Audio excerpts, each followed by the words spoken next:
Alors, aujourd'hui, on se penche sur un sujet, un chiffre même, qui concerne des millions de personnes en France, le SMIC. Oui, On a des projections pour 2026, et la question est assez simple. À quoi s'attendre? Les sources parlent d'une hausse qui, bon, semble assez modeste, entre 1,2 et 1,4 %, c'est ça. ce qui amènerait le SMIC brut mensuel autour de 1827 euros. Mais ce qui est intéressant, c'est que derrière ce petit pourcentage, il y a toute une mécanique, n'est-ce pas? Tout à fait. Et c'est là que ça devient fascinant, en fait. Cette hausse, ce n'est pas vraiment une décision politique. Ah bon? Non. C'est le résultat d'une formule.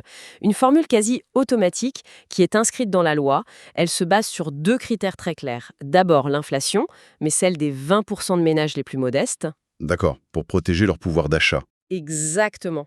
Et le deuxième critère, c'est la moitié de la progression du salaire horaire moyen. Attendez, donc si je comprends bien, ça veut dire que le SMIC va augmenter en 2026, même si le gouvernement ne fait absolument rien. C'est tout à fait ça. C'est une sorte de pilote automatique social, en fait. Le mot est juste. Le système est conçu comme ça, pour fonctionner sans intervention. Ça garantit une protection de base. Après, bien sûr, un gouvernement peut toujours décider d'ajouter ce qu'on appelle un coup de pouce. Une augmentation supplémentaire. Oui, voilà. Mais la base, elle, est acquise. C'est une protection minimale qui est, disons, sanctuarisée. D'accord, le mécanisme est clair. Mais revenons au concret. Pour la personne qui reçoit sa fiche de paie à la fin du mois, ça représente quoi? Si on traduit en net, cette augmentation représenterait entre 17 et 20 euros par mois. 17 à 20 euros.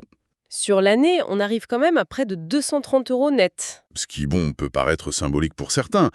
Mais pour un budget très serré, c'est peut-être le paiement d'une facture ou les frais de rentrée scolaire. La perception doit beaucoup changer. Oui, énormément. Et d'ailleurs, l'article le rappelle, même si ces hausses annuelles semblent faibles, depuis 2020, le SMIC brut a quand même grimpé de 18%. Absolument. Et cette progression, même si elle est mécanique, elle alimente un débat social qui est loin d'être terminé. On imagine bien. Si on regarde un peu plus largement, on voit vraiment deux visions qui s'affrontent. D'un côté, vous avez la position syndicale, ici c'est la CGT qui est citée. Eux estiment que ce pilote automatique, ça ne suffit pas. Et leur proposition, c'est quoi? C'est un véritable choc. Porter le SMIC à 2000 euros brut. Ah oui, 2000 euros. Là, on parle d'un vrai saut. C'est presque 200 euros de plus que les prévisions. L'idée, c'est de donner un vrai coup de fouet au pouvoir d'achat, parce qu'ils estiment que l'inflation pèse bien plus lourd sur les bas salaires. D'accord. Et en face, j'imagine que le son de cloche est radicalement différent. Radicalement. En face, il y a la réalité des entreprises. L'article cite un chiffre de Gabriel Attal qui est très parlant. Lequel? Pour une entreprise, augmenter un salarié au SMIC de 100 euros net, Oui. ça lui coûte en réalité 400 euros, une fois qu'on a payé toutes les charges et les cotisations. 400 euros pour 100 euros. C'est énorme. C'est énorme. C'est vraiment ça, le cœur du problème, non? Surtout pour les petites et moyennes entreprises. On voit le SMIC du côté du salarié, mais là, on voit l'envers du décor. Pour une petite boîte, une hausse comme ça, même modeste, ça peut vouloir dire un gel des embauches, un investissement reporté. C'est tout le paradoxe et c'est un arbitrage constant. Du coup, la position du gouvernement, elle, est très prudente. On le rappelle dans les sources. Il est légalement impossible de baisser le SMIC. Et aucune modification n'est prévue en dehors de cette indexation automatique. Le statu quo, donc. Pour l'instant, oui. Donc, si on résume, on a une hausse modérée mais certaine, qui est dictée par une formule légale, et tout ça sur fond d'un bras de fer permanent entre soutien au pouvoir d'achat et coût du travail. C'est exactement ça.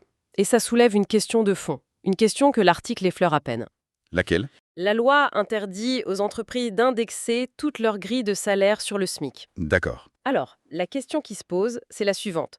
Si le SMIC, donc le plancher, remonte automatiquement chaque année, mais que les salaires juste au-dessus, eux, ne suivent pas au même rythme, que se passe-t-il? On se retrouve avec des gens qui étaient payés un peu plus que le SMIC et qui voient le SMIC les rattraper année après année. Précisément, c'est ce qu'on appelle le tassement des grilles salariales. Et ça, c'est un problème. C'est un vrai risque.